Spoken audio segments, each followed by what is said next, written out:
ఈ ఏడాది summer season already start అయింది. ఇప్పటికే కొన్ని సమ్మర్ సినిమాలు రిలీజ్ అయ్యాయి. అయితే రిలీజ్ కావాల్సిన సమ్మర్ సినిమాలు క్రేజీ ప్రాజెక్టులు 2-3 ఉన్నాయి. వాటిలో ఒకటి crazy film Vijay Devarakonda dear comrade. అసలే యూత్ ఐకాన్ గా మారిన విజయ్ హీరో కాబట్టి అంచనాలు భారీగా ఉన్నాయి. ఈ సినిమా రిలీజ్ విషయంపై ఇప్పుడు కన్ఫ్యూజన్ నెలకొంది. మే 31న రిలీజ్ చేస్తారని ఈ మధ్య క్లారిటీ ఇచ్చినప్పటికీ అదే డేట్ కు పోటీలో ఇతర సినిమాలు ఉండడంతో రిలీజ్ డేట్ ను మార్చే ఆలోచనలో ఉన్నారట. తెలుగులో మాత్రమే అయితే ఈ రిలీజ్ డేట్ కు ఇబ్బంది లేదు. శర్వానంద్, సుధీర్ వర్మ సినిమా మాత్రమే మే 31న రిలీజ్ అవుతోంది. కానీ డియర్ కామ్రేడ్ సినిమాను అన్ని సౌత్ భాషల్లో రిలీజ్ చేస్తుండటంతో చిక్కొచ్చి పడింది.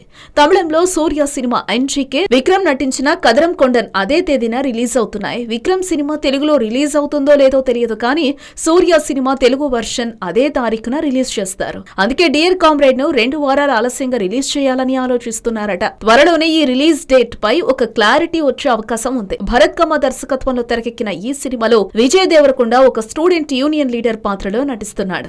విజయ్ సరసన రష్మిక మందన్న హీరోయిన్ గా నటిస్తోంది. ఈ సినిమాకు నిర్మాతలు మైత్రి మూవీస్ వారు. హలో, మిమ్మల్నే ఫిలిం సెలబ్రిటీస్ రియల్ స్టోరీస్ ఏంటో తెలుసుకోవాలనుందా? లేటెస్ట్ గా రిలీజ్ అయ్యే మూవీ రివ్యూస్ నేను చెప్తే వినాలనుందా?